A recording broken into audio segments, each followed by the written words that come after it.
Hey, I'm Walter Payton, and when I'm not sleeping, I feel the need for speed. Check it out. Welcome to the Milwaukee Mile, America's oldest major speedway, where Paul Tracy and Penske Racing have already gone into the record books with the fastest lap of a 1-mile oval in PPG Kart World Series history. Today, they hope for another page of the record book. The all-time record for consecutive victories is held by Al Unser Jr., who claimed 4 in a row en route to the 1990 championship. In April at Nazareth, Pennsylvania, Unser's teammate Paul Tracy held off Michael Andretti for his first win in 28 starts. 2 weeks later, Tracy made it back-to-back wins, passing Bobby Rahal for victory in the Rio 400. Last week in St. Louis, Tracy's streak reached 3 as he passed Patrick Carpentier and stormed to the checkered flag. Today, Paul Tracy takes aim on his 4th straight win, the 100th for Penske Racing.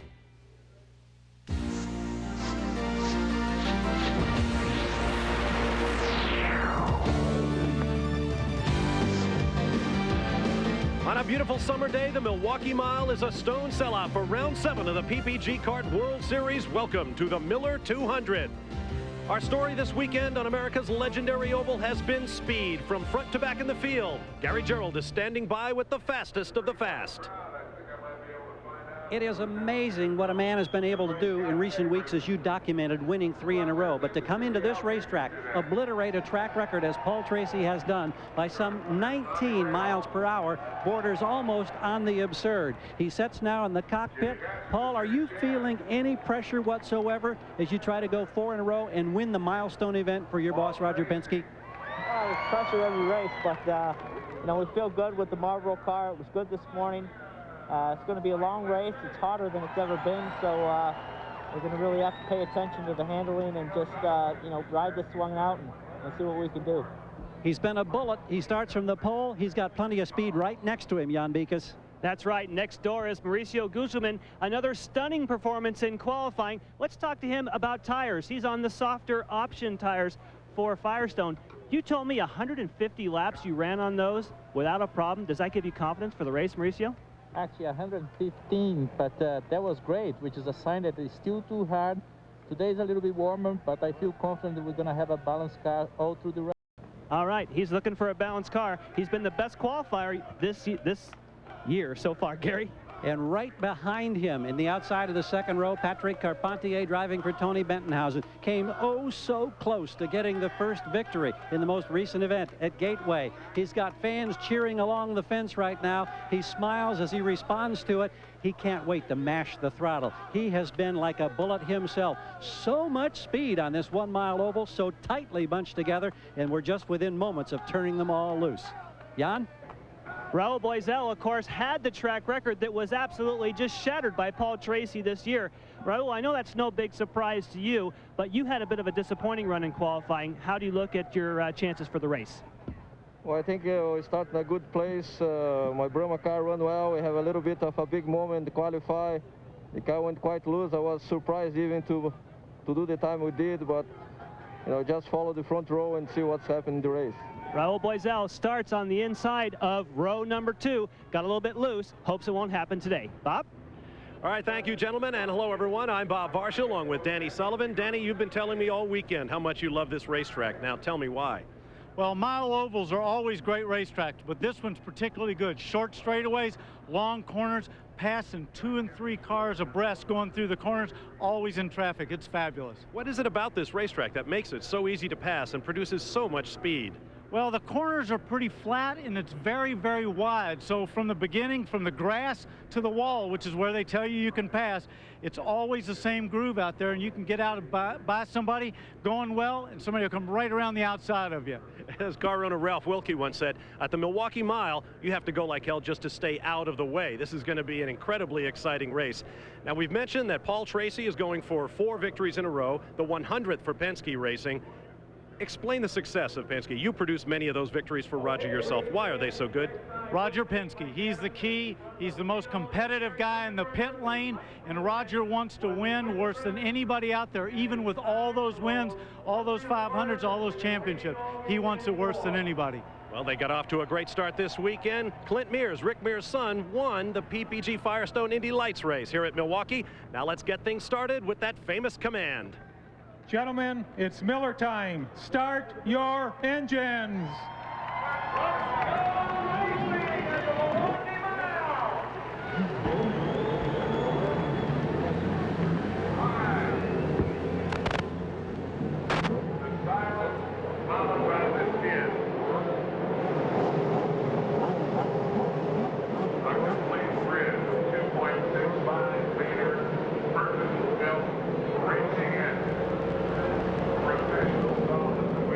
Steve Chalice is the man who just saw Greg Moore's car fire up. You're going to make the engineering calls today. First of all, what do you expect for handling and, of course, fuel strategy? Well, I think everybody's going to try and make it a two-stop race if they can. We're going to need the yellows right about at the right time, so we'll see. It could turn into 3, but the track's been pretty consistent, so we're hoping that it's going to be much like it was yesterday. If not, we'll be making some changes during the race. All right, thank you, Steve. Obviously, they're telling us, hey, clear the grid. Let's go to Gary Gerald. Roger Penske has already cleared the grid. Roger, you're on the threshold of an outstanding milestone, a possible 100th victory. Is this race any different for you today? Well, we got to look at it at one race at a time. Certainly, being a 100th race, there's a lot of pressure now because people have elevated that. But I told Paul and I told Al we got to win this race because it's the next race. And hopefully we can execute the way we have the last few races. And the team has done very well to date, and certainly coming off the last year. I said, let's talk about 97, so let's talk about the 100th win. Cars are rolling. Bob Barcia, thanks, Roger. Thank you. All right, thank you, gentlemen. Let's get right to it with the starting grid for today's Miller 200. On the pole, Paul Tracy, the new track record holder and winner of the last 3 races in a row. He starts alongside Mauricio Gugelmin, who's had 4 top 10 finishes this season. Row 2 is Raul Boisel, who equaled his best career finish of 2nd here in 1993. Patrick Carpentier will be alongside. His best finish came last week with a 2nd in St. Louis. On row 3, Greg Moore, who finished 7th in his only previous start here in Milwaukee. Parker Johnstone will be next to him. His best career finish on an oval came last week at Gateway, 7th place. Row 4 will be Dario Franchitti, who led his first race last week before being sidelined with gearbox trouble. Scott Pruitt will be alongside, back after a hard crash last week. On row number 5, Al Unser Jr. looking to break his slump and give Penske that 100th win. He'll be next to Roberto Moreno, who outqualified his teammate, 5-time winner Michael Andretti.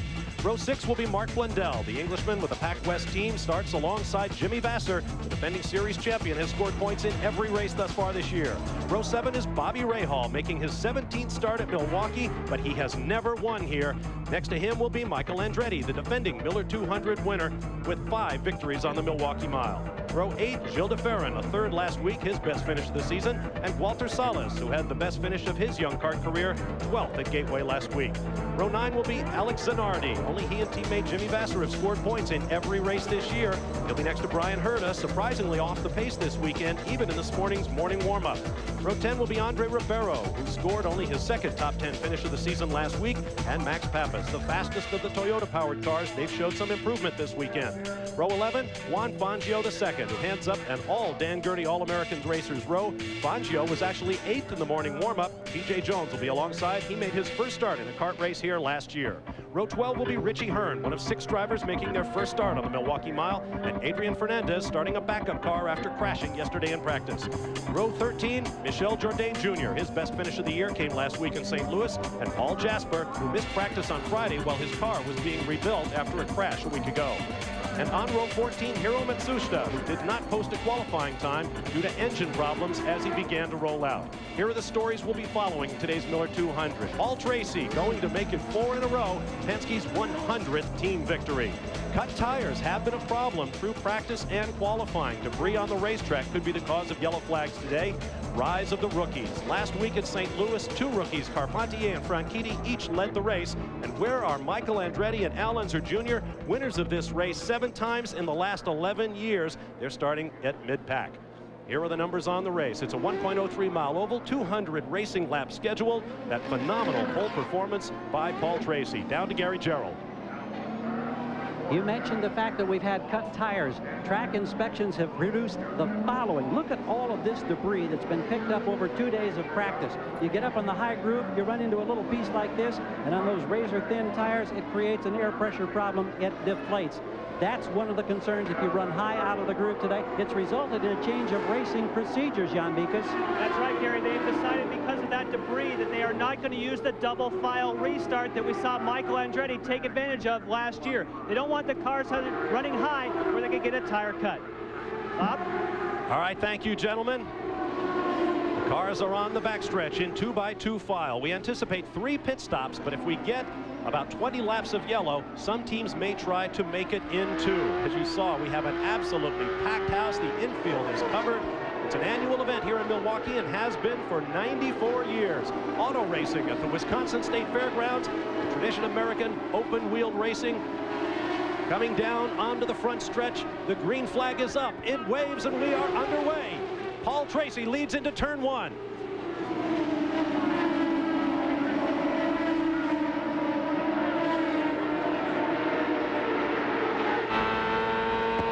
Jimmy Vasser looking up the inside of Parker Johnstone. That's Greg Moore in the light blue car just ahead. The Johnstone goes wheel to wheel, 2 wide through 3 and 4.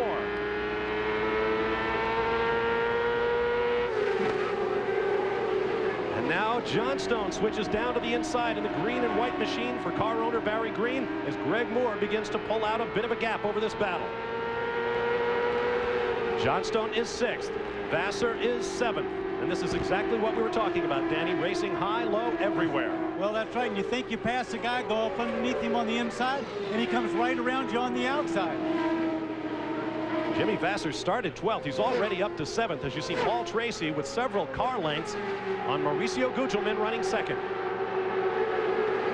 There is Gugelmin, who has showed so much promise this year, still looking for that first victory in PPG Kart World Series competition. And then there is Raul Boisel, a 2-time pole sitter here. He too has never won. And then Patrick Carpentier, a tremendous addition to Tony Bettenhausen's team. What a thing it would be for them to win here today. A lot of folks were pulling for him. Big crash. I believe that looks like Michel Jourdain right there. Has cleaned off the left side of the car. We understand it is Jourdain with the Peyton Coyne team. Small fire at the back of the car.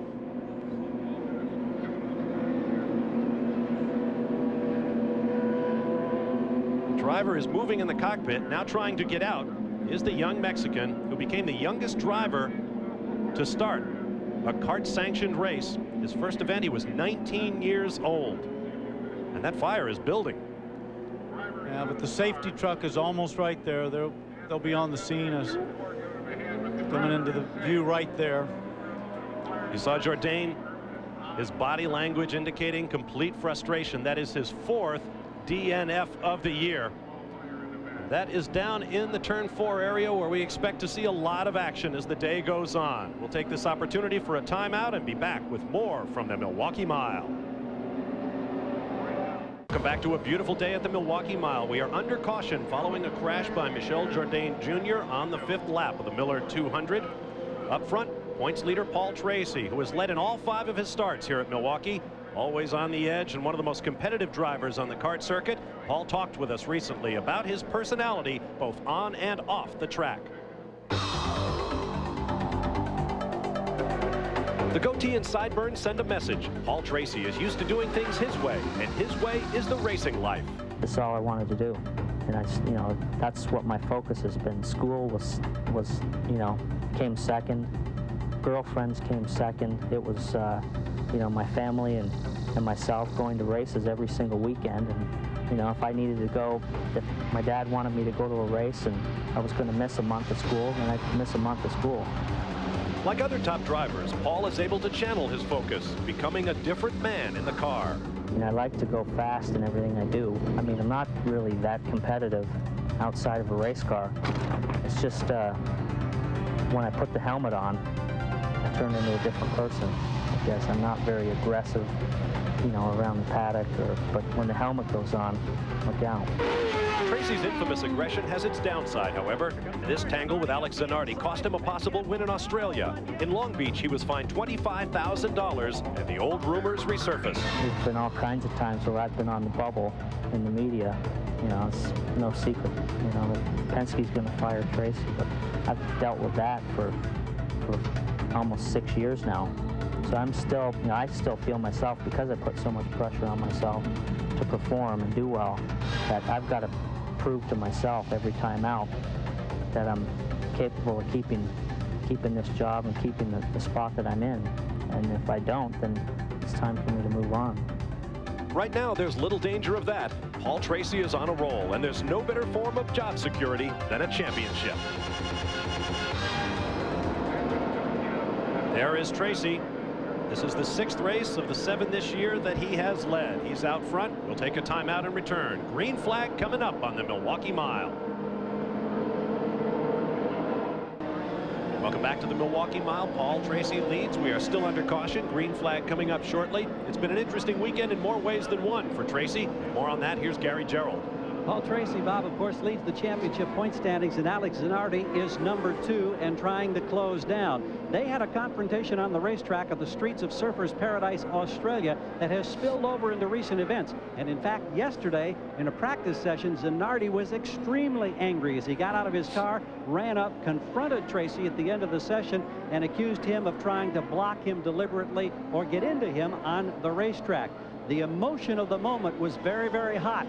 The chief steward, Wally Dallenbach, sat down with both drivers. They diffused the situation, they say. Everything is cool. But believe me, this rivalry is hot. Jan Beekes? Bernie Myers is the man on the other end of the radio with Michel Jourdain. Did he say anything about the accident? Do you know what happened? Now, we've been fighting the car for 3 days. The Lowells are really struggling here. We made some changes between the warm-up this morning and the race. Unfortunately, we made the car loose. That's not what you want here. Unfortunately, we're in the fence. We ran well at Rio and Madison. We're disappointed today. All right, they still have 1 car in the race, though. Bob? All right, thank you, Jan. During the yellow flag, Paul Jasper, Jourdain's teammate, pitted, as did Adrian Fernandez. They run 25th and 26th, the last cars in the field. Now, we have word that Alex Zanardi may have a problem with debris in his left side radiator. That could be a big problem because we are about to go green. As Paul Tracy leads the field off the corner, we take green, we restart on lap 14 of 200. And Patrick Carpentier immediately strikes, taking Raul Boisel out of 3rd. He just set that one up so nicely coming off 4. He just got to run on him, and looks like he's trying to move up on Big Mo there. Keep in mind, Patrick Carpentier is in his 7th career start in this series. He's driving the Milwaukee Mile like a veteran. Right now, he's working on Mo Gugelmin for 2nd. I think Big Mo's seen that move before. He's going to have to be a little bit closer, wheel to wheel with before he's going to give that corner up with that kind of move. The closing laps at the incredibly fast Gateway International Raceway a week ago was a back and forth over the radio between Patrick Carpentier and his car owner, Tony Bettenhausen. Bettenhausen saying, slow down, we want to finish, we're running low on fuel. Carpentier, as the rookie, saying, no, I want to go for it. I want to try to win this race. I want to hold off Tracy. Great stuff. Well, that's what you want out of a driver. You want to be pulling him back rather than having to whip him forward, you know. He's got that enthusiasm. Remember on the mile ovals, too, as the run goes along, people's cars change. They got to run 60 laps. So as the fuel load lightens, the cars tend to go more loose. So the guys we see run strong right now might be fading toward the end of that fuel load. And Danny, I'm sorry, Bob, just to let you know that the actual call that Tony Bettenhausen made was the right one. They had no fuel left in that car when the race was over. You see the running order at the upper left with the speeds. The order is Tracy, Gugelmin, Carpentier, Boisel, Moore, Johnstone, Vassar, Pruitt, Franchitti, Michael Andretti rounding out the top 10. Michael is coming forward. Good look there at Greg Moore, who's been a threat at virtually every round of the championship thus far this year. See Greg Moore taking that high line coming off. Oftentimes that means that you have a pushing car with a little bit of, oh, look how high you can run out there.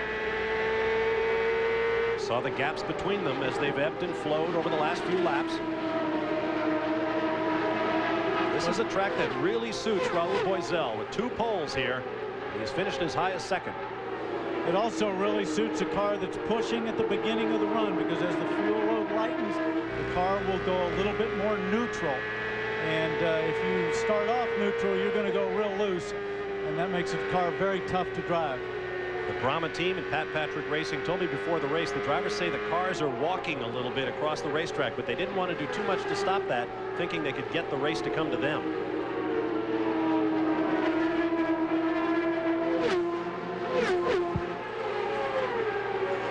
Greg Moore told me that his car was about the same as a race car as it was when he qualified. He says there was no difference because they haven't had any time to test, so only really had one setup, which I don't think bodes well for everybody else in the field.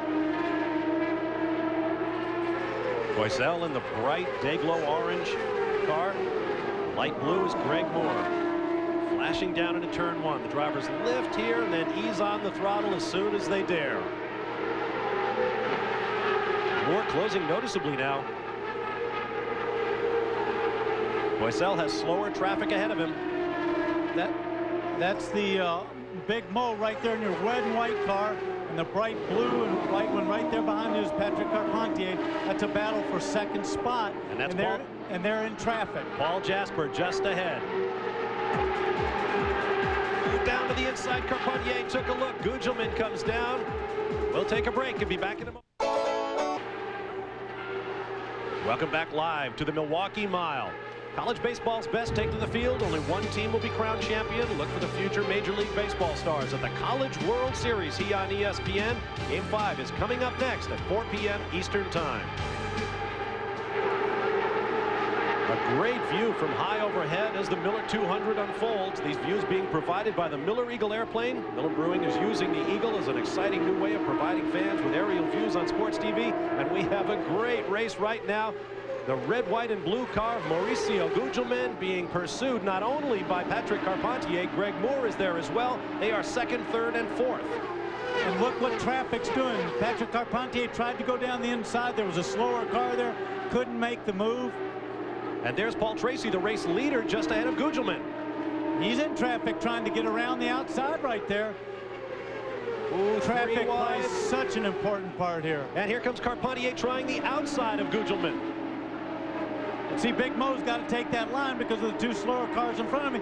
And look at Patrick's going to try to go down the inside. And Greg Moore's going around the outside. Whoa!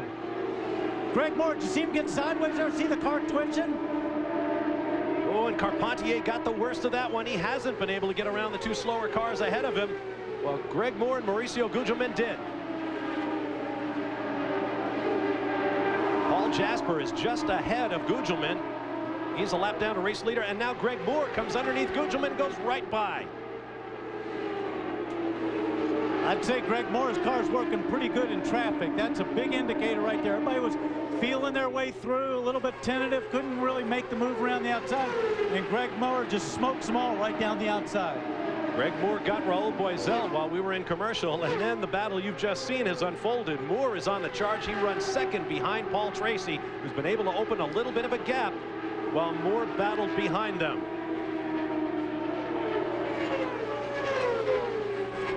There's another view from the Miller Eagle. Great shot of the Milwaukee Mile down below. Set in a neighborhood environment. There are houses just outside the back straightaway. Great environment for racing. And as Danny said at the top of our show, the miles always produce great wheel-by-wheel stuff. There is Paul Tracy. Coming up behind Max Pappas, there's Moore just behind him. And Moore is really working. He's closed all that gap on Paul Tracy.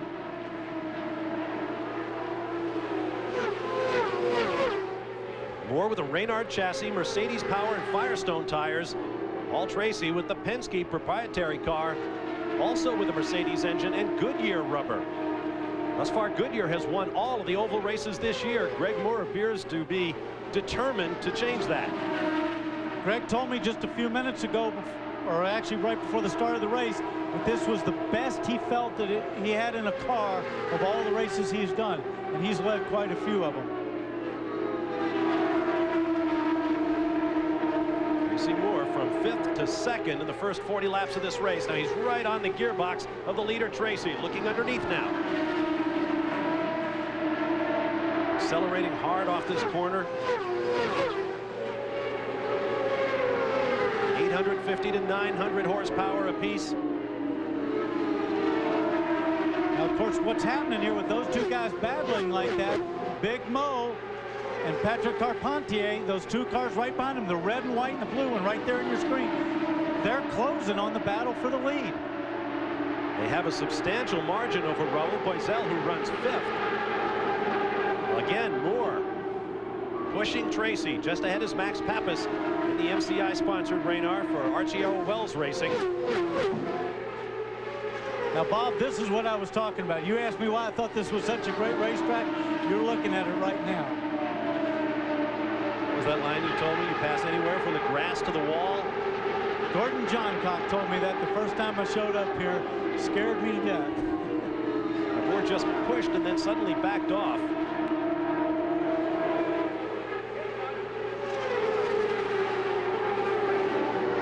Making things even more difficult to pass. 24 of the cars in this race were within 1 second in the morning warm-up. Once again, Moore down to the inside of Tracy. He's going to try to use Pappas's car to peel the points leader into second place, and he does.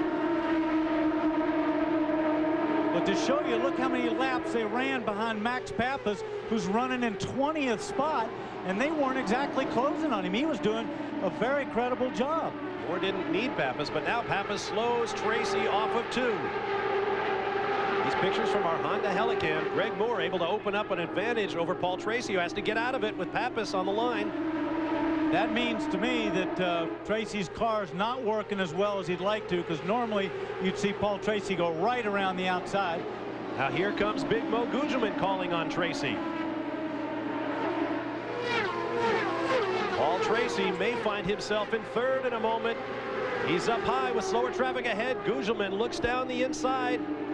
We'll take a break and be back to the Milwaukee Mile in a moment. Back live on the Milwaukee Mile, you ride with Michael Andretti, who has come from 14th to 7th, and now he tries to go around Jimmy Vasser, who's pinned up against the wall by slower traffic. Ooh, but Vasser goes around the outside of Raul Boisel. But look, he's making a move. He got up on the inside because of the slower car. I think that was Richie Hearn on the outside. Traffic plays such an important part on these miles, but it can also come back and haunt you the other way. You can win on one and lose on the next one. Andretti up into 6th. Vasser drops to 7th. Oh, look at Michael dive down to the inside. That's Raul Boisel in 5th place, just ahead of Michael. Michael's making a great move. They had problems with the car Friday and Saturday. Turned out it was something in the suspension. They had the wrong suspension on there.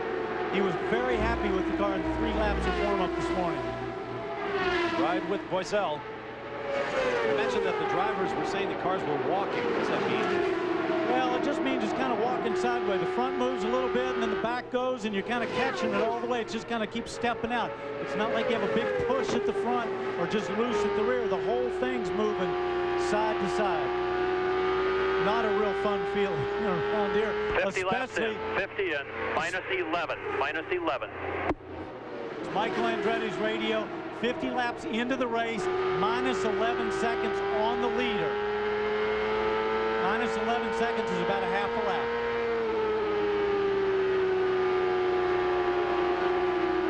Checking Michael's hands there for excessive steering input. See how the car's handling. Greg Moore is the leader, leading for the 2nd race in succession. Moore looking for his first win. PPG Kart World Series competition. You see the field and their gap to the leader in the upper left. There is Michael's progression through the field. From 14th, he is now in 6th. Go yellow, yellow, yellow. We have action down into Parker Johnstone. Driver's right, turn 2. Driver's right. Michael's crew warning him, driver's right in turn 2, where Parker Johnstone, looks like he went in backwards, took the rear wing off the car. I believe Parker spun in the exact spot there last year and never touched anything. Just did a 360 and kept going. This time it looks a little more severe. Jan Bikas has more on Parker. Yes, just prior to that crash, he had radioed to his crew and said the car had gone way loose, meaning the back of the car was trying to step out. Obviously, it stepped out big time for Parker and got in the wall. Tagged it with the rear, the left rear. You can see from the tire marks where the impact was. I think now we might see a flurry of pit action because they're inside that window that they try to get to. 53 laps complete. Here's another look at Parker from the corner. 3rd car in line. Oh, he's already sideways, way back there.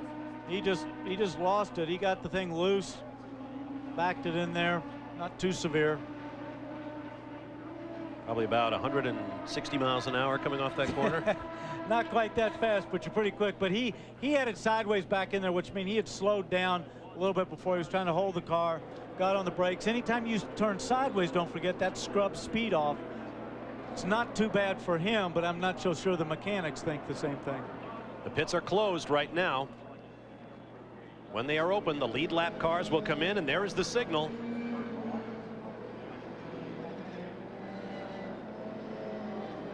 PPG safety car, driven by Gail Truist this weekend, with Greg Moore just behind. Parker Johnstone is out of the car. It appears to be fine. We'll see who pits this time around. And as Danny suggested, we suspect most, if not all, of the lead lap cars will pit. See, they're all diving down there to the inside. They're all going to go up. But don't forget the lead cars get to pit first. Narrow pit entry here, 60-mile-an-hour speed limit, down to Jan. Greg Moore came in, and just before he was on the radio asking for front wing, and then at the last moment they decided, no, I don't want any more front wing. Wow, that was a fast one.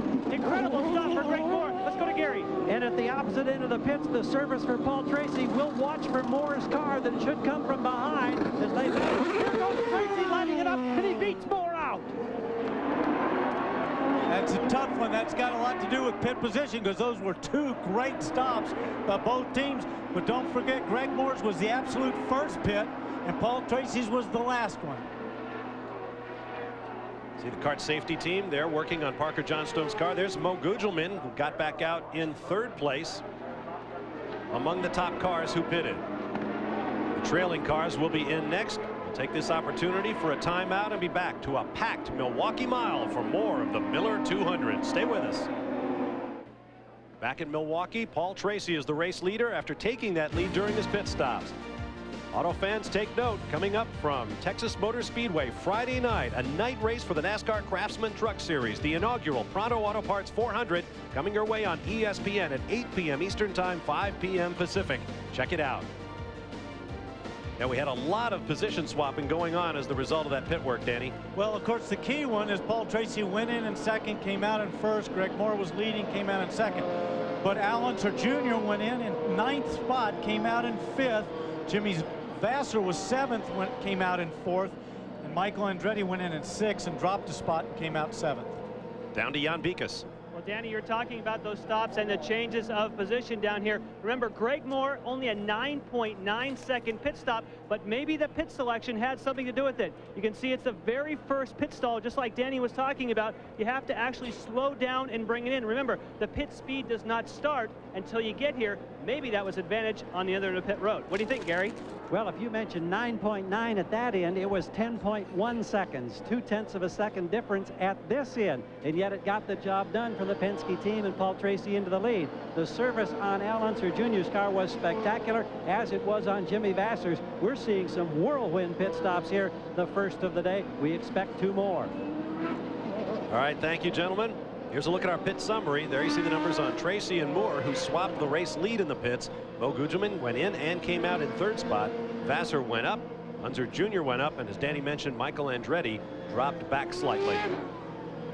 A packed house here at the Milwaukee Mile. There were fans lined up outside the gates this morning at about 6:30 a.m. local time. That's about 8 hours before the green flag flew over the Miller 200. They love their auto racing here in Milwaukee.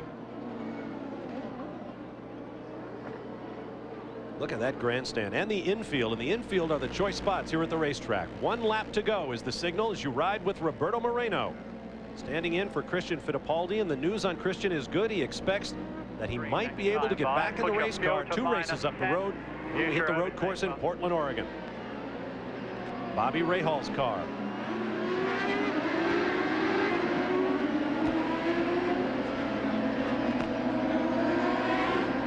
Idea of just how wide and flat these corners are. Rahal runs behind Scott Pruitt. The order is Tracy, Moore, Gugelmin, Vasser, Unser Jr., Carpentier, Andretti, Boisel, Moreno, and DeFerrin. Then Mark Blundell, Scott Pruitt, Bobby Rahal, Dario Franchitti, and Walter Salas. The pace car is off. We're back up to speed. The green flag waves. We're underway on lap 62 of 200. And Patrick Carpentier ducks out from behind Al Unser Jr. as Michael Andretti is on the charge as well. Michael said, you're going to go down on that inside. My car's working up here in the high groove. I'll take it. Look at Patrick going right under Al Unser Jr. Can he hold it, though? But see, Al just stays on the throttle. This is why it's so tremendous.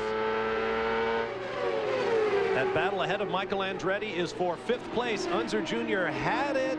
Patrick Carpentier forces the issue on the inside and takes it as they go on to the backstretch. And they're still side by side. And Al's pulling ahead a little bit there. Oh, one of the things you learn on the Milwaukee Mile is not to give a position away too early, and Al stays in it. And Michael's sitting back there trying to figure out which one is going to come away. And they are still wheel to wheel. Let's do another lap side by side. Just ahead is Jimmy Vasser. His position could be a factor in this battle. The rookie Carpentier will not lift. Neither will the man next to him. He has 225 or so starts in this series. A multiple series champion and Indy 500 winner in Al Unser Jr. He and Carpentier wheel to wheel, lap after lap.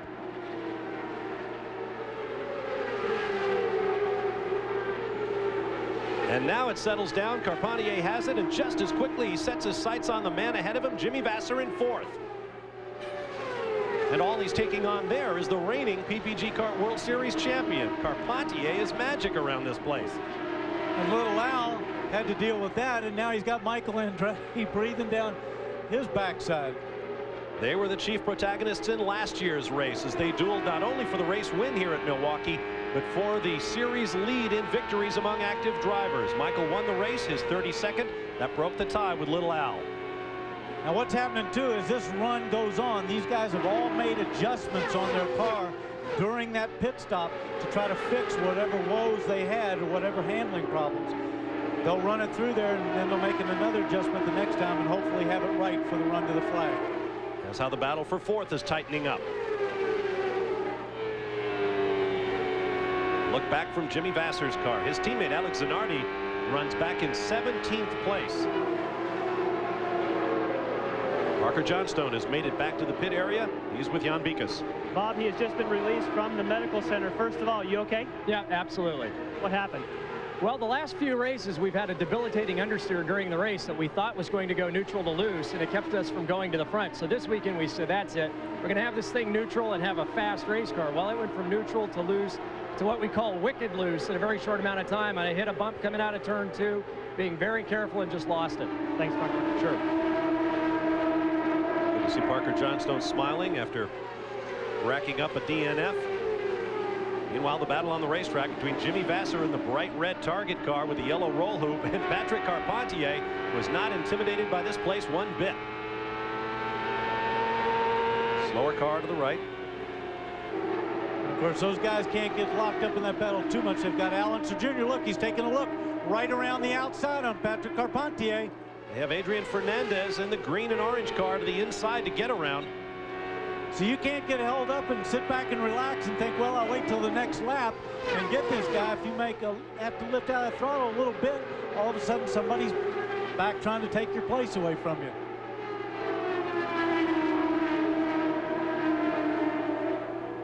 Michael Andretti watching everything in front of him with interest.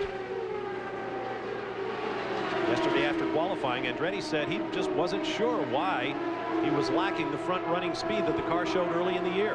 Well, I talked to his chief mechanic, Tim Bumps, who used to be my chief mechanic. And Tim said they had tried an experimental suspension or just a different geometry. Didn't quite work right, and they had to make the change. They realized it was causing some problems. While the battles subside for a moment, there's the running order. We'll take a timeout and return for more live from the Milwaukee Mile. 72 laps complete. Stay with us. Back at the Milwaukee Mile where Paul Tracy leads. Tonight's Sunday night baseball game of the week should be a great one. The hot-hitting Cleveland Indians behind David Justice and Matt Williams take on the Baltimore Orioles. Cal Ripken and Brady Anderson, both teams leading their division, coming your way from Camden Yards in Baltimore, 8 p.m. Eastern night. Our Sunday night baseball game of the week.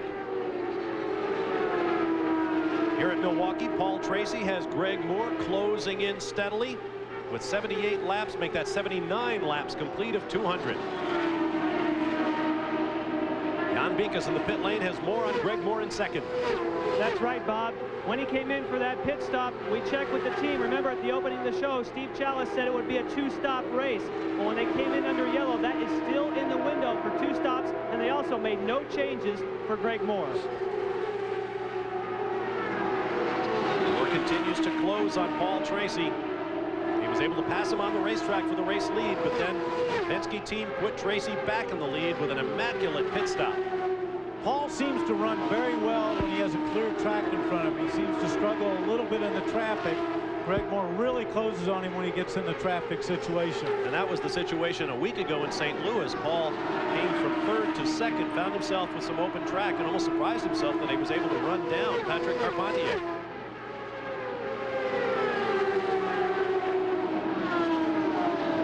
See an auto race in a Super Bowl? You're watching one today. Back in 1939, the NFL championship game between the New York Giants and the Green Bay Packers was played on the infield here at the Milwaukee Mile. Moore down below Tracy, but he can't get it done going into the turn. Now see how he pulls away there. That's because Greg has to lift out of it. Couldn't hold that line and keep his throttle on. Hiro Matsushita just ahead. See, look at him closing here. See how he runs through 4, just so quick through 3 and 4. See if he can use Matsushita's car. No, Tracy will go low to make the pass on the Japanese driver. And Moore drops back again in 1. Ooh, Matsushita went up high to get out of the way and now is very slow. Well, I would think that he got up in the gray and the car started walking a little bit on him and decided he better back out of the throttle and get it back on track. That wall coming up at you at these speeds will get your attention. And that gray area out there outside the line can be very slippery.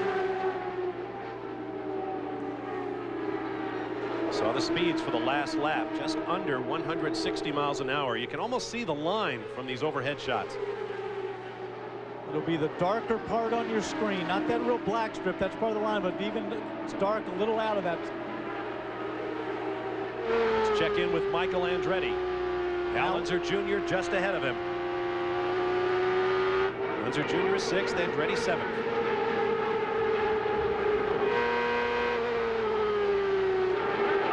Oh, for the lead, Greg Moore goes underneath Paul Tracy into 1 where he wasn't handling him before. I wonder if he got him by surprise or just got that great run off of 4 that you talked about, Danny. I would imagine he got a good run off of 4. Probably was aided a little bit by traffic. And Michael Andretti goes underneath Al Unser Jr. for 6th. Not a good lap for Penske Racing there. Oh, my. The 2 winningest active drivers in the series. Michael Andretti working his way up. Remember, he started back in 14th. He's now 6th. Once again, Greg Moore is out in front of Paul Tracy. Mauricio Gugelmin is 2nd. 3rd. Jimmy Vasser 4th. Patrick Carpentier 5th. And then Michael Andretti, with whom you ride. There's Carpentier just ahead of Andretti.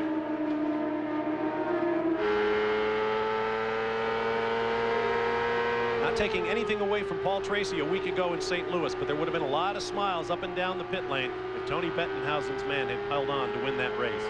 Tony's very popular and a great guy. Raced for many years himself.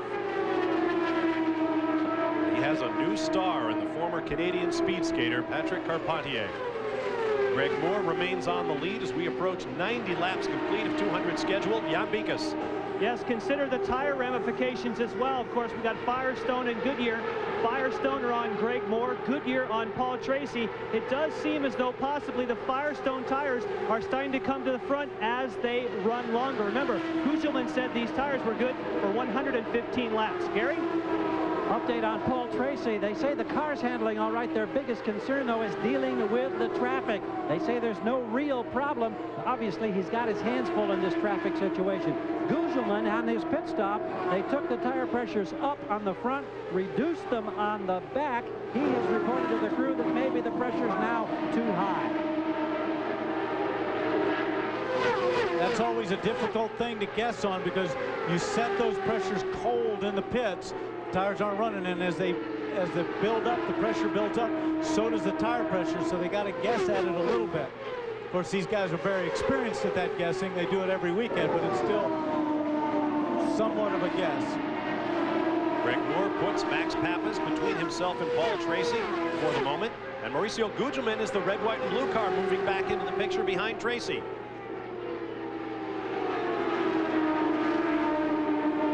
Look at Paul Tracy looking for that 4th consecutive win. Greg Moore has Paul Jasper just ahead of him. He takes care of Jasper.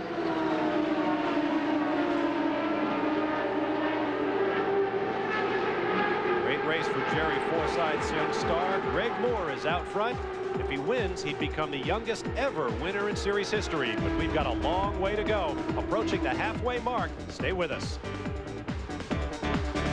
Milwaukee Mile, the Milwaukee Master, Michael Andretti looking back from Jimmy Vasser's car. Andretti has gotten around Patrick Carpentier for 5th, and now he's taking a bead on the series champion Vasser, running him 4th. I'd say those suspension changes were working pretty well, wouldn't you? From our Honda Helicam, you see the battle as Andretti just closes on the red car of Jimmy Vasser. That's Paul Jasper a couple of laps down, just ahead of Vasser at the bottom of your screen. Another look back from Vasser to Andretti. Back in 1991, it was Andretti Family Day here on the Milwaukee Mile. And a first for this series. Michael won the race. Cousin John finished 2nd. Father Mario finished 3rd. The first time in history, 3 members of the same family. Halfway, Mike. Halfway. Michael being alerted. I believe that's Lee White might be speaking to Michael, telling him you're at the halfway mark.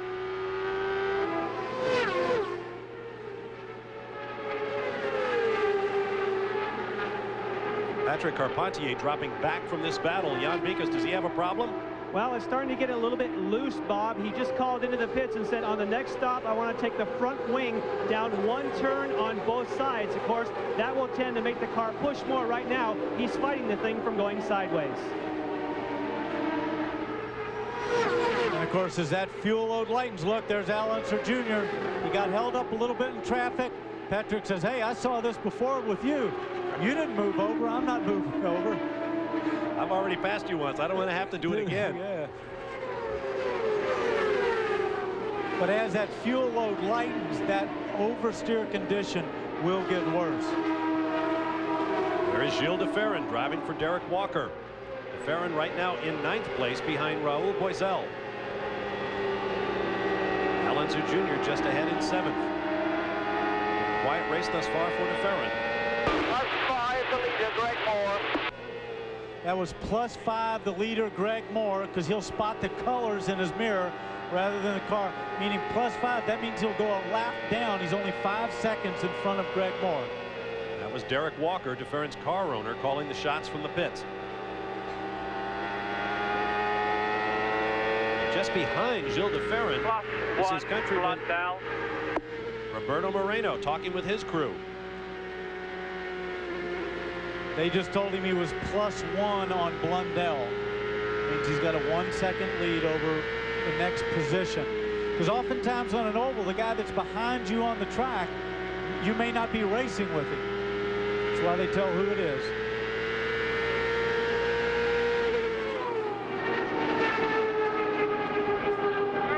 Crash 4. Crash up in 4. 2 cars. Walter Salas in the white machine up against the wall. One of the others is an All-American Racers Toyota Reynard. I'm not sure which of the 2 drivers it is. That's Juan Fangio.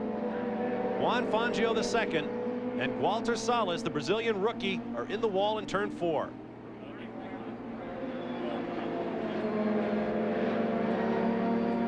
Fangio had a great warm-up this morning. He was 8th overall. He was very happy with the car. Just acknowledged to the guys he's okay. He's obviously not supposed to run across the leader right there. They will be a little upset with that. See, they quickly put down that cement dust to stop those fluids from rolling out into the race line. There's another look. 2 cars already tangled and up against the wall to the right. As you can see from all of those tire streaks, turn 4 is where it's all been happening here on the Milwaukee Mile.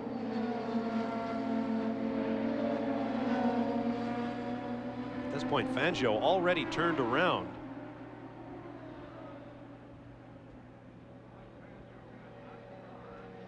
Hard to tell what happened there, but more than likely side-by-side racing down in 3 and 4. From overhead, watch the two. Ooh, Oh, Fangio no. spun first. Fangio just spun, and Salas had nowhere to go. We've seen another loose race car, and unfortunately, that's really sad for Salas because he's just in the wrong place at the wrong time. I've been there myself. We saw that on the mile at Nazareth when Richie Hearn got caught up in a spin from Parker Johnstone. Greg Moore is in the pits. Jan is there. Well, we'll see if he can do any better than that 9.9 he did last time. That was a killer stop. They're going to try and get all the fuel in case they could make it to the end. It all depends on how much fuel they get. Whoa, something's not right. Oh, no, he's going to. Oh, my God, there's contact between Bobby Rahal and Greg Moore. And at first, he couldn't get it into gear. 12.03 seconds.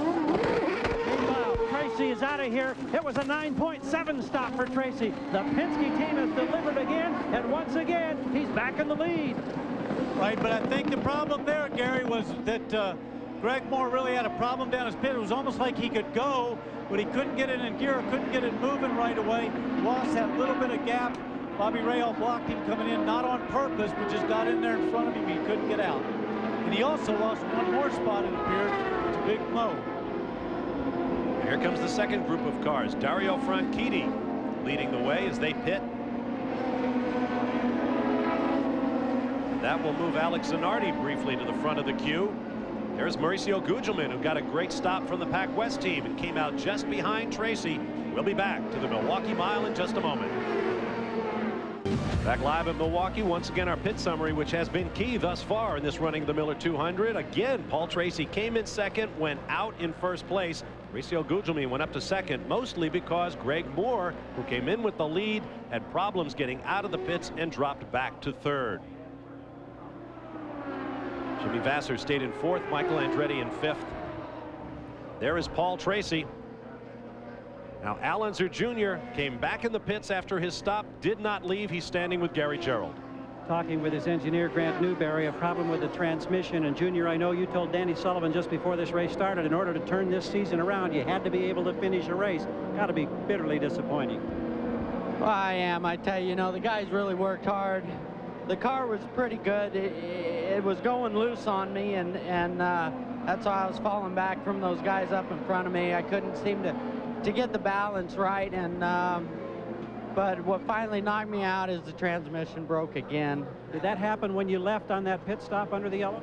It happened when I left on the pit stop. Yeah, we've been having a few problems with our clutch, and I pushed the pedal down, the clutch wasn't there, and at the same time I tried to go into first gear, and it just, you know, without a clutch it just tears up the box, and so I had first and second, nothing beyond that. Thanks, Junior. Bob? Fourth DNF in 7 races this year for Al Unser Jr. Now let's go back and take a look at what happened to Greg Moore as he tried to get out of the pits.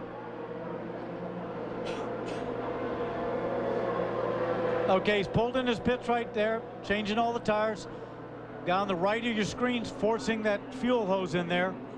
They're squirting water on it to make sure no fires. And see, he stalls right there. He waits for a second. It's like he couldn't get a gear. And then right in front of him, Bobby Rahal pulled into his pit, which he rightly should do. But Greg hadn't gotten out of there, and he had to wait on him or hit him, which he couldn't do, and he lost 2 spots. Now, in fairness to the guys directing him out of the pits, the driver watches his crewman to tell him when it's okay to leave. He is in that first pit, and the wall juts out. It's a very abrupt entrance to the pit. I'm not sure that his crewman could have seen Bobby Rahal entering at pit speeds. He looked like he had a little bit of a lag, like when they waved him to go, he waited for about a second to go. It was like he couldn't get it in gear or wasn't ready. There's the scene of the crime, as it were. Jan Bikas has more on Greg Moore. That's right, Bob. And the one thing that was just off camera that you couldn't quite see was there was contact on the nose of Greg Moore's car and Bobby Rahal's. And Danny, the reason he didn't take off right away, checking with the crew, for some reason he just was not able to get it into gear because they're having a little bit of difficulty with the clutch for Greg Moore. So when the team waved him and said it was clear to go, if he had had it in gear and was ready, he might have made it clear. But as that slight delay showed, he made contact with Rahal. Greg Moore 22 years, 40 days old today, 19 days younger than Al Unser Jr. was when he set the mark for youngest ever winner of a kart race. See if Greg Moore can change that record today. We'll be back in just a moment to Milwaukee. Back at the Milwaukee Mile, you ride with Roberto Moreno. Here's a look at our field summary. Paul Tracy the leader, Mauricio Gugelmin runs second, Greg Moore in third, followed by Jimmy Vasser, Michael Andretti, who started 14th, Patrick Carpentier, who's been going slightly backwards, but the crew has had the opportunity to work on the car. See how the young French Canadian does when we go green. See the cars out of the race most recently, Juan Fangio II and Walter Salas. Fangio spun, Salas got caught up in it. Race recap, the leader is Tracy. The average speed under the green flag, 160.560 miles an hour. Lead swap between two leaders 5 times. 2 of those lead changes on pit stops as the Penske team brought Paul in second place and pushed him back out in the race lead. This is our third caution, 31 laps the cars complete. behind you in the race. Instructions from the pits to Roberto Moreno. Here's another look at the crash. The 2 cars at the top of your screen. Fangio leading Salas. Gets sideways. He gets sideways right there. You see the car going in that direction. Just the back end starting to come around. He turns sideways. Now, Salas does the right thing. He's going to go high. But Fangio goes in the same direction. Clips him right there. Oh, big angle right in there. Took him into the wall. That's exactly what happened to me at Michigan in 1995. Salas, it took them a while to get him out of the car. He is in an ambulance headed for the infield medical center. There you see his car is on the hook with the tarp underneath to trap any fluids, waiting for a report on Salas's condition. There is the Mobile Kart Medical Center. Travels to all the races with us. I'm telling you, it's a real comfort zone for every driver. The safety guys are always there, the same doctors. And it's a fabulous medical center. No question about that. Down to Gary Gerald. As we talked at the start of this race, how it could be a 2 or a 3-stop race depending on how yellow flag incidents dictated the unfolding of this event. Right now it appears to be clearly a 3-stop race. Paul Tracy came in at lap 108, as did all of the others on the lead lap. That means that even with this yellow delay now, they would have to get 92 laps on a 35-gallon tank of methanol. That's virtually impossible. You get great mileage under the yellow, but we fully expect that all these teams are going to be tested one more time. The Penske team, we had them at 10.1 on the first stop, 9.7 on the second stop, and they know right now this race could well be won or it could be lost on that third and final stop. All right, thank you, Gary. 80 laps remain of 200 scheduled. Paul Tracy is out front. Step away for a moment and be back with more live from West Allis, Wisconsin, home of the Milwaukee Mile. We are back at Milwaukee. The next stop for the PPG Kart World Series will be Detroit. For the Indy Racing League, the next race is the True Value 500 from Texas Motor Speedway. Coverage coming your way Saturday night, June 7th, 9:30 p.m. Eastern Time on ESPN2. Back in Milwaukee, let's review some of our stories we've been following. Can Paul Tracy win 4 in a row? Right now he is in the race lead and his team seems determined to put him there even if he's not. And that would be the 100th for Roger Penske's team. Cut tires, we haven't seen any sign of them. So after 3 days of practice and qualifying, the track appears to be pretty clean. The rise of the rookies, Dario Franchitti has worked his way up to 13th place while he's at mid-pack. Patrick Carpentier has been right up fighting for the lead. Had mechanical problems that dropped him back to 6th, but that was before the most recent round of pit stops, so Tony Bettenhausen's team has had the opportunity to work on the race car. Michael Andretti is, of course, up to 5th spot, and Al Unser Jr., as we saw, is out once again of a race. What a season it's been for Al Unser Jr., and you can hear the disappointment in his voice. The Penske team's success over the years, Roger Penske, of course, the winningest car owner in kart history, 99 wins in 790 starts, 9 series championships, 118 pole positions, and 21 of those victories in 500-mile races.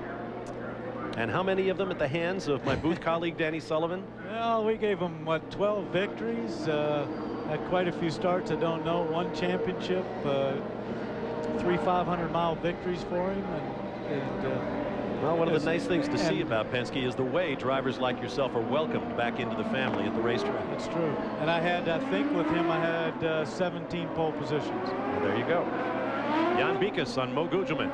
Yes, most people experience push when they get in traffic, but right now Mauricio Gugelmin is saying the car actually gets a little bit loose, but in clean air, it's fine. The problem is that clean air around here is only for the leader and for a very short time when they get into traffic. Lights are out on the pace car. Green and yellow flags in the hands of flagman Jim Swintel. You got some awful sharp restarters right here. Michael Andretti back there. Paul Tracy, look at Big Mo hangs in there. Greg Moore once again seems to lose a little ground. And Jimmy Vasser. Vasser's going to take a shot at Moore as the green waves were underway. Vasser has to time it perfectly, and it looked like he did. No, he can't get him in 1. The problem with 1 is you got that big arch. Look, Vasser had to go on the brakes. Michael took advantage of it. Patrick Carpentier tried. Jimmy cut him off pretty good there. Carpentier says, no way, I'm going underneath and I am moving up. Michael Andretti goes into 4th, Carpentier to 5th. And Jimmy Vasser drops back from 4th to 6th in the space of a half lap. There's some enthusiasm and some confidence in your ability and in your race car. Moore, there's Andretti and Carpentier now run 3rd, 4th, and 5th. Michael Andretti from 14th place was shaking his head yesterday trying to figure out what to do with his race car. It looks like the Newman Haas team has a solid mount under their man. Well, they know they've got a good race car, and when you have a problem, you go back to basics, you go back to the setup that you know has worked in the past.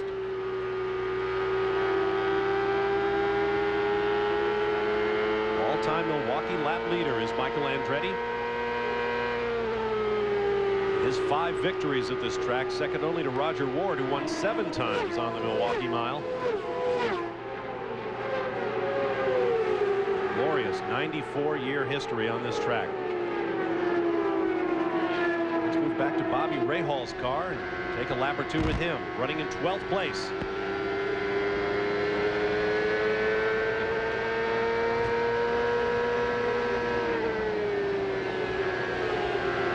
Bobby looks like he's got a pretty good grip on that wheel right there.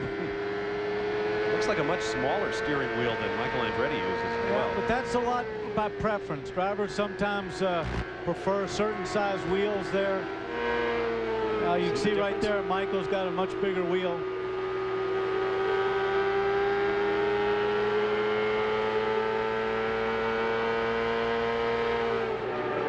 From the Miller Eagle high overhead, we look down on the Miller sponsored car of Bobby Rahal. And there is the Miller Eagle. Bobby, of course, is Miller Lite. I think that guy just puts that on autopilot, just circles there all day. I watched him for a while yesterday. It looks like good fun. Or does he have to have that grip just like Bobby did there? A little staggered, keep making left turns. Bobby Rahal. 16 victories, 16 visits to this racetrack. He has still not won on the Milwaukee Mile.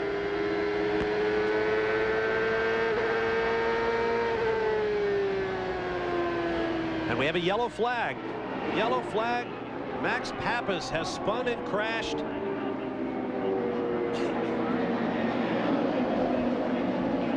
Coming off of turn 4. I guess there's no surprise there. Calamity Corner at Milwaukee has claimed Max Pappas. Quickly out of the car there. Favoring that right foot a little bit. Gives a little wave to the crowd. He's kind of walking a little gingerly, but let's take another look at what happened.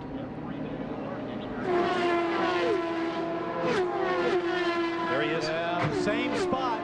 Got in there loose. That's such a fast corner down there. Looks like the car just went loose on him. And once they go on an oval, adios. Grinding crash.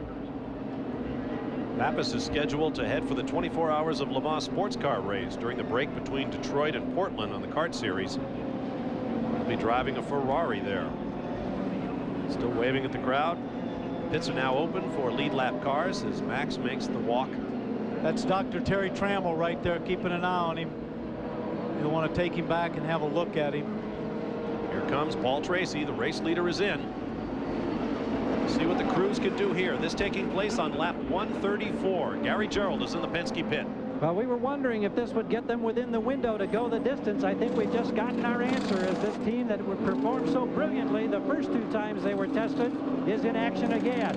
They have not changed a thing on the race car. They just want to get all the fuel. They do. We've got him at 10.56 seconds. Another brilliant stop for Team Penske for Paul Tracy. But this time he does not come out in front. There's Mauricio Gugelmin for the Pac West team and Michael Andretti, who got out ahead of Tracy. But I would imagine, just sitting here, I didn't see it, they probably didn't change tires. I would imagine they just filled them up with fuel and got back out quickly. And you saw Paul Tracy change 4 tires. Remember, he did that at St. Louis. And he had the rubber under him when he needed it late in the race. Gilles de Ferran working the radio, talking to his crew. A pit stop coming up. We'll take this break and return to Milwaukee in just a moment. We are back at the Milwaukee Mile. Be sure to check out RPM tonight with highlights of today's Miller 200, the NASCAR Miller 500 from Dover, National Hot Rod Association action from Topeka, Kansas, and much more. Tonight at 7 p.m. Eastern Time, 4 p.m. Pacific. RPM tonight on ESPN2. Back to the packed Milwaukee Mile. We are under yellow. Greg Moore is in the lead. Let's learn more on pit strategy from Gary Gerald. Well, Gandy Sullivan, you're absolutely right. We've come up here to Pac West and checked in with that team. Mauricio Gugelmin came in, got the full complement of fuel, but the fresh tires are still on the wall. They did not change for fresh rubber. They felt that that stop at lap 108 was good enough to get them the rest of the way as far as rubber is concerned. So that's the strategy in the Pac West camp. We'll see how it unfolds as the race moves toward conclusion. Jan? Well, good news for Walter Salas. He is still in the safety center, but they have said that he is awake and alert. That comes from Dr. Steve Olvey, and they are icing down his left knee. So he will stay in there to get some cool relief on the left knee, but the initial report is excellent for Walter Salas.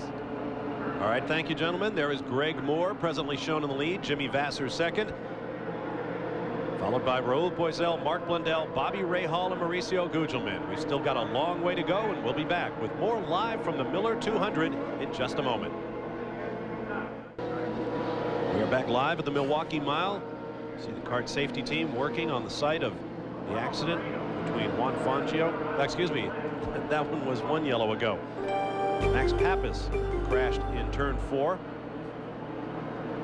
We have 60 laps remaining in the race. Out front is Greg Moore, followed by Jimmy Vasser, Raul Boisel, and Mark Blundell. Bobby Rahal runs 5th, Mauricio Gugelmin 6th, followed by Michael Andretti, Paul Tracy, Scott Pruitt, and Gilles de Ferran. Gary Gerald. Well, once again, another update on that last stop. We checked with Michael Andretti and their team. It was a similar situation to Gugelmin. They did not go for fresh tires. They stayed with the 4 on the car, simply filled it up with fuel, made no other changes to the handling setup. That gave them the little edge coming out of the pits among those cars that did pit under yellow. Greg Moore, of course, did not stop. So we've got all kinds of scenarios that can yet unfold as we draw toward lap 200, which will conclude this event. Some of the front-running teams right now obviously hoping for another yellow before the day is out. Here's our field summary, beginning with Greg Moore. Well, and of course, they could do another strategy, which is wait until almost the end of this yellow, dive into the pits and fill it up so that we don't have any chance of running out of fuel before the end of the race. 59 laps remain. Good strategy, Danny. There you see the cars out of the race. The most recent is Max Pappas. He appears to be okay. We'll be back, hoping for a green flag in just a moment. Stay with us. Back at the Milwaukee Mile, Bob Varsha, Danny Sullivan with you up high. Down in the pit lane, Gary Gerald and Jan Beekes as we get set to go green with 57 laps remaining here in the Miller 200. Let's get down to Jan Beekes in the pits. Well, we've been talking about pit strategy. Let's check in with Greg Moore. The man who makes the decision, will they stop again, is Neil Mickelwright. Are you coming in for fuel or can you make it? No, we're planning on staying out at this point. All right. Is that a big gamble? Life's a big gamble. Yeah, no, we should be okay. All right. You heard it here, guys. I don't know if I went for that one. He had an awful big smile on his face when he said, we're staying out. Gary Gerald. Well, I'm still chuckling about Mipplewright's response as well. Remember now, for Paul Tracy, he came in. Not only did he get fuel, but he got fresh rubber. The others who were in front of him who made this stop, Gugelmin and Andretti, did not get fresh tires. So that could be a factor in the late stages.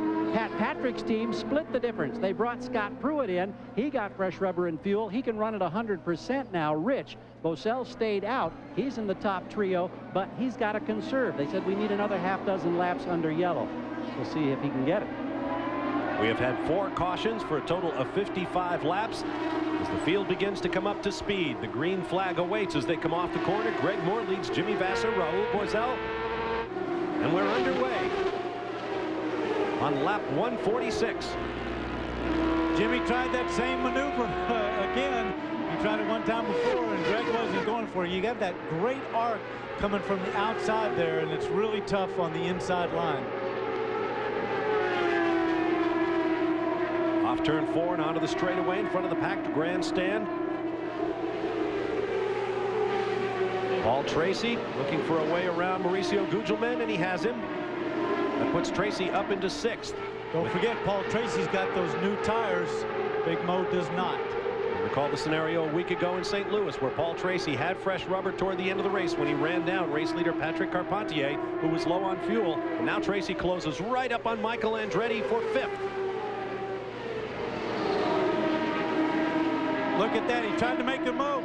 Big Mo looks like he's going to go underneath him. Saw how the air got taken away from the front of his car. He went out way high in the gray. Big time understeer for Paul Tracy. He was right under Michael Andretti's gearbox. Well, actually, that's not true because the gearbox is forward now, but it's right. He was right under the back of the car. Under the back wing. Flying off of turn 2 onto the back straight.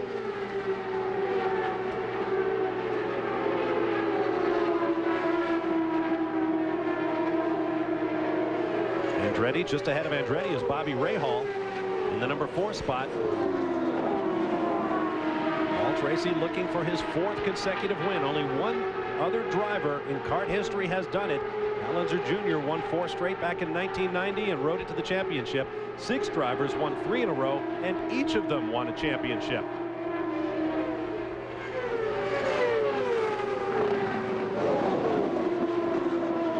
Ride with Michael Andretti closing up on Bobby Rahal.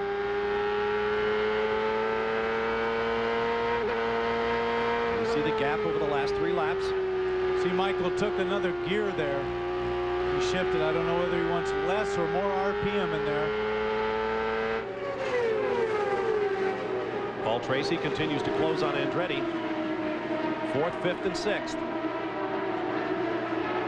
What's amazing to me is these guys are racing at speeds faster than Raul's lap record in qualifying. There is Greg Moore. There is 2nd place Jimmy Vasser. 3rd place Raul Boesel, who did not pit. Then Bobby Rahal, Michael Andretti, and Paul Tracy.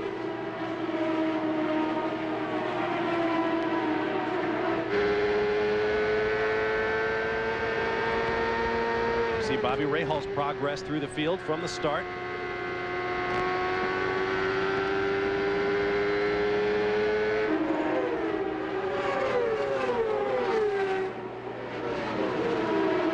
Back in 1993, Raul Boesel set the old track record at 165 miles an hour and change. And as you said, Danny, these guys are lapping at or above those speeds. And keep in mind, we lost 5 inches of turbocharger boost on these cars this year. And a lot of downforce. But leave it to the engineers. They always find a way to creep it back up.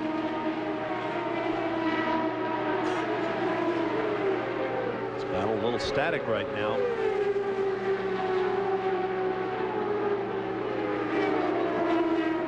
Andretti not able to do too much with Bobby Rahal right now. Jan Bikus has more on him.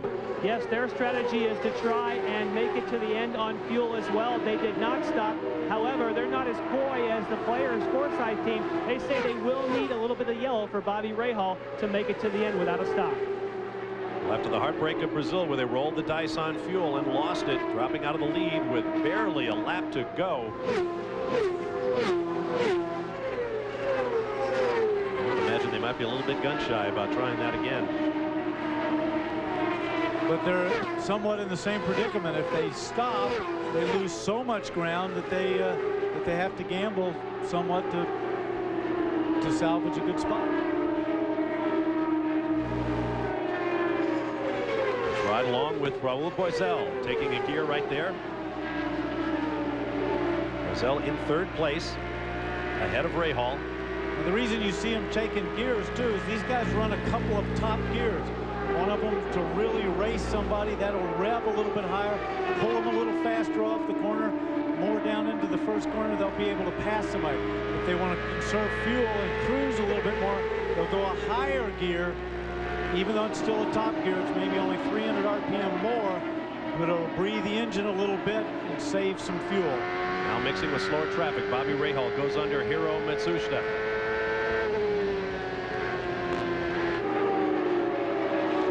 Tracy Rahal, Michael Andretti has gotten around him. The car just ahead of Rahal is the lap machine of...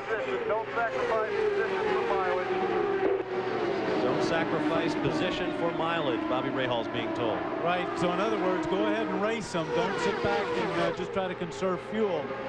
That probably means we're going to have to stop anyway, so you might as well race. Don't lose that track position. They'll turn some quick laps. Paul Jasper now just ahead of Paul Tracy in the bright white and orange machine. Mauricio Gugelmin right there as well. And as that down the inside is Gilles de Ferran taking a look at those two guys. Gilles de Ferran. That blue and white car right there behind Big Mo's red and white one, the end of this three-pack. That's for position. Tracy is 6th, Gugelmin 7th. De Ferran is 8th. And right behind him is Patrick Carpentier. There's Carpentier.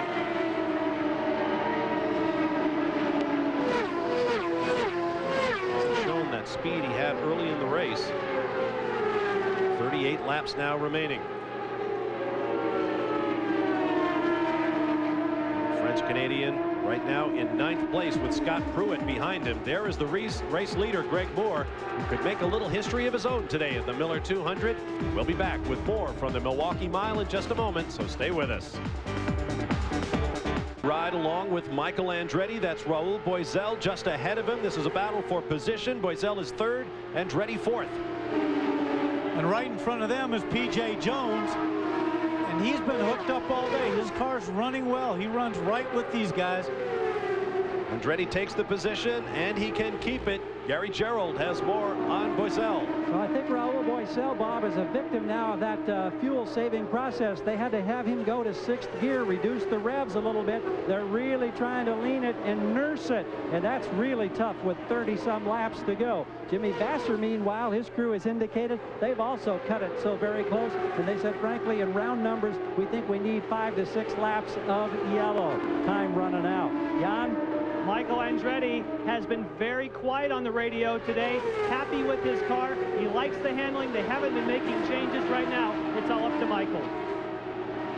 Michael is now in 3rd place, hoping to move up the podium. Jimmy Vasser is ahead of him, and then race leader Greg Moore out front. From a 14th starting position, Michael has come to 3rd. He has finished 7th or better in 11 of his 12 appearances on this racetrack.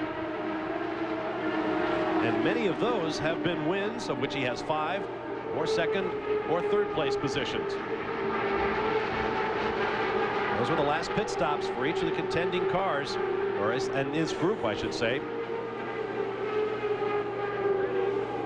Rahal underneath P.J. Jones on the front straightaway. Tracy, Gugelmin. Tracy's still taking that wide entry.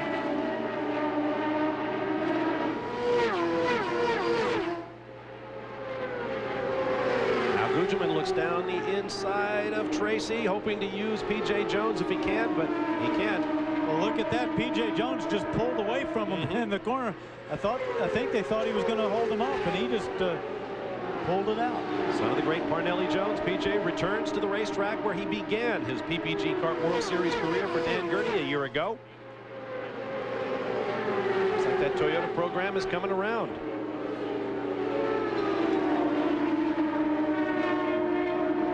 Dario Franchitti leads this train of cars. Franchitti in 14th place. Bobby Rahal goes around him. Scotsman was a factor in St. Louis a week ago until his gearbox broke. Tracy drawing away from Gugelmin now, and DeFerrin as well.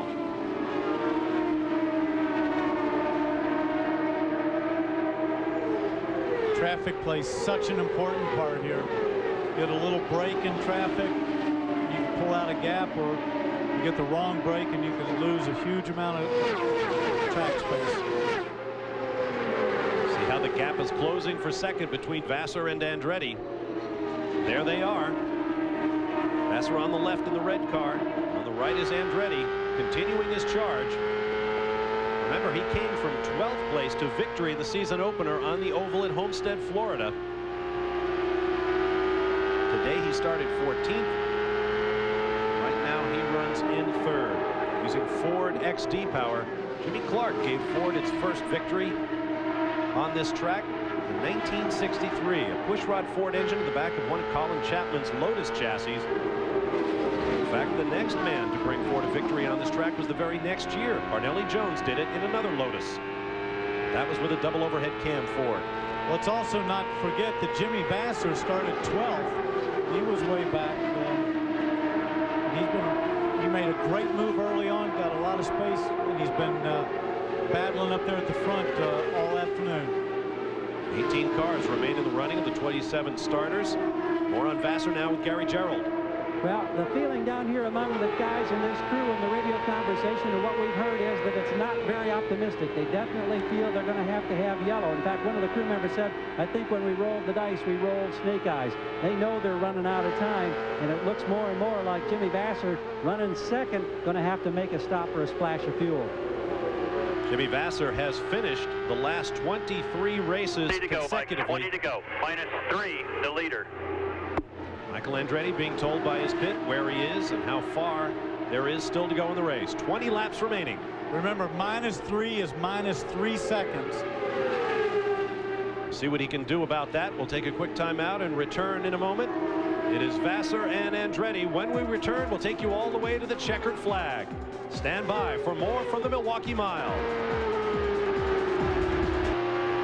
We are back live at the Milwaukee Mile. Michael Andretti runs in second place, having laid a move on Jimmy Vassar. Here's how he did it. Pulls out, came off turn 4, very strong, dives right down underneath him. Jimmy Vassar, the reigning series champion, may be running in fuel conservation mode, and we think that may be the situation for Greg Moore, the race leader. You see him just in front of Michael Andretti, who is on a charge. Let's learn more about Moore's situation. Jan Bikas. Yes, the crew is looking very nervous. They are radioing to Greg Moore saying you've got to turn down the fuel. They are going to try and make it to the end, but they know that's going to possibly put him in the clutches of Andretti. If Greg Moore can come through to win, he will become the youngest winner in PPG Kart World Series history. As you see, Neil Mickelwright and the crew doing their sums, talking to their men. Michael Andretti going for his second straight victory and 6th all-time on the Milwaukee Mile. But this is so frustrating for a driver if you've got to turn that fuel mixture down and you're going, why me? He just wants to race. But unfortunately, it has a lot to do with when they stopped and tanked them up. 11 laps to go. Next time under the start-finish stand. There you see how the battle has closed. Clear track right now, but there will be traffic coming up for Greg Moore and Michael Andretti.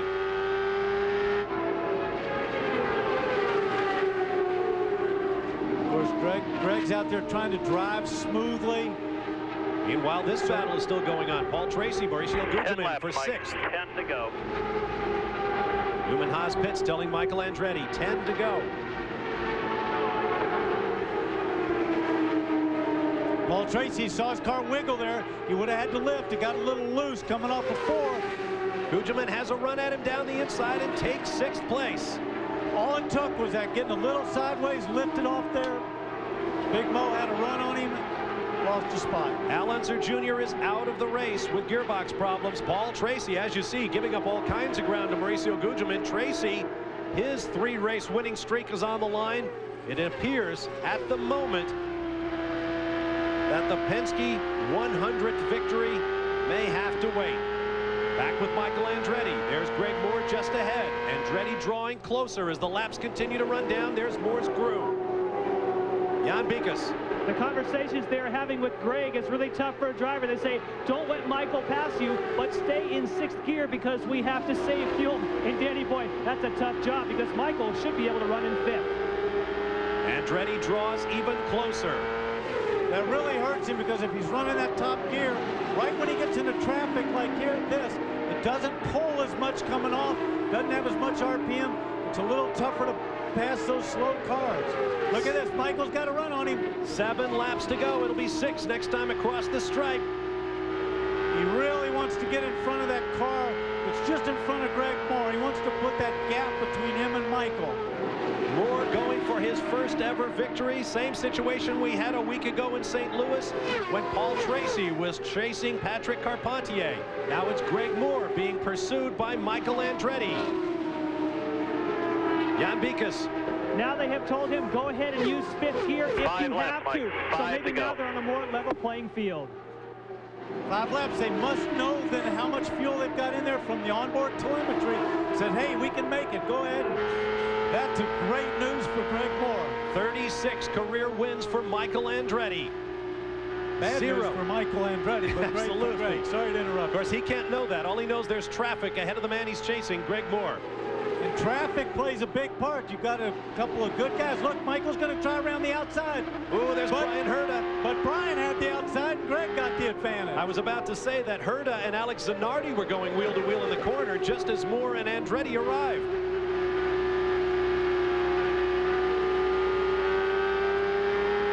And these guys have some laps on their tires, so they don't have an advantage one way or the other in terms of one guy having fresh tires. 3 laps to go, and Andretti continues to draw up on Moore.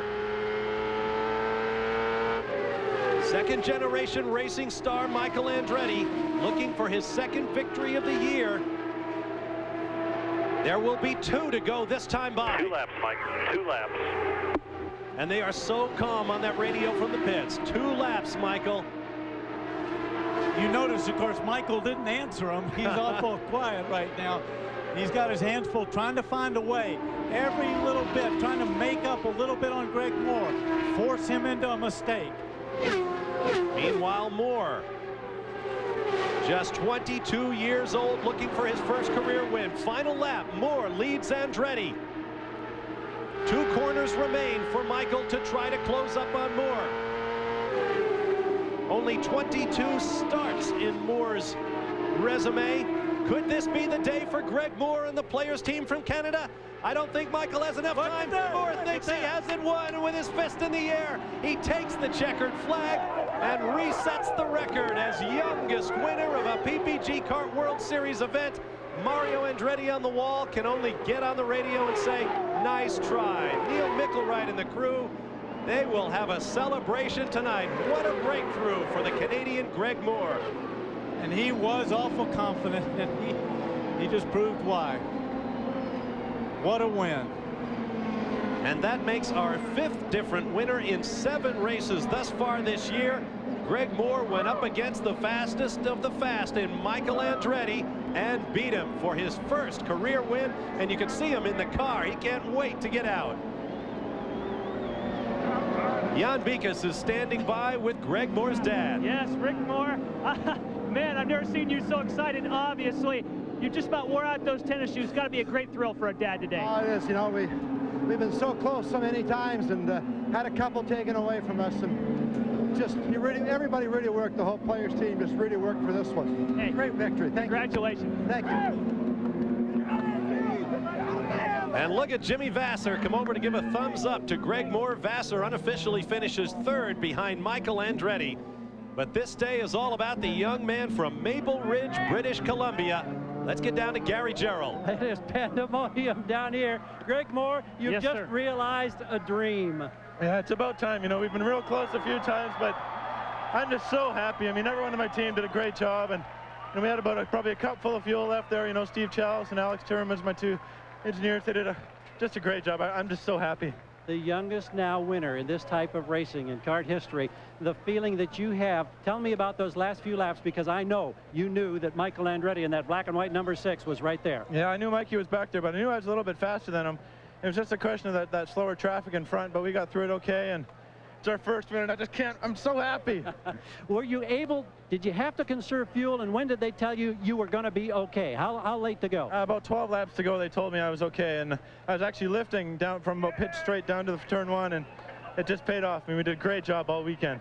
In traffic all day long, any close calls for you? Any major concerns? There was a couple of close calls, but, you know, we got it all, and I'm just so pleased. All my guys, they deserve this. All of Canada, all of North America saluting you right now, the youngest ever. Kick off the celebration, pal. Thanks a lot, bud. Jan? Michael Andretti, obviously not as excited as Greg Moore, but you've got to be pleased with that race. You put all kinds of pressure on him. Did you think you could run him out of fuel? I was trying. I knew he was close because he didn't pit, and I don't know how they made it. They made really good fuel mileage, but you know, they took a gamble and it paid off for them. At what stage did you know that you were in trouble? Could you tell, or do you still think you had a shot on that final lap? I was pushing him all the way to the end because I was there in case he bobbled. All I wanted was a little bobble and I would have had him, but I guess he bobbled down on the cool down lap, so we were half a lap short. Perfect timing for Greg, not so good for Michael. Congratulations to Greg Moore. By 19 days, he becomes the youngest winner in the history of the PPG Kart World Series. Michael Andretti finishes second, Jimmy Vasser in third. There you see 7th through 12th, a battle all the way to the end, and once again, pit strategy in the closing moments, Danny Sullivan, was the difference. Well, it was a difference. You just got to take that gamble. Those guys knew what fuel mileage. What a great race. He was there all day long, leading, losing it in the pits, got it back. Those guys were so good. Gary Gerald is standing by with Mr. Consistency. 24 straight races completed, back on the podium, a lot of points. What were your chances in those final laps, knowing that everybody was so iffy on fuel? Wow, we were just trying to save as much as we could. I was running a map 2, real lean, wasn't running real strong, and letting off way before I got in the corner. But hats off to my target, Chip Ganassi Racing Team. They got me in and out of the pits real quick, and Julian Robertson, Tom Anderson with the figures on that one. I think we had about 2 eye drops worth of fuel left in the car. Headed for the podium, Jimmy Vasser in the 3 spot. Congratulations to him as well. But this day is all about Greg Moore, who beats Michael Andretti and Jimmy Vasser. Now, here are the points after 7 of 17 races. Paul Tracy still has the lead. Michael Andretti leaps up into second place. Our next stop will be the ITT Automotive Detroit Grand Prix from Belle Isle Park in Detroit. Join us on ABC Sports. Coming up next, NCAA Baseball, the College World Series Game 5 from Omaha, Nebraska. I'm Bob Varsha for Danny Sullivan, Gary Gerald, and Jan Bikas. Here are some of the highlights of our weekend here at the legendary oval, the Milwaukee Mile.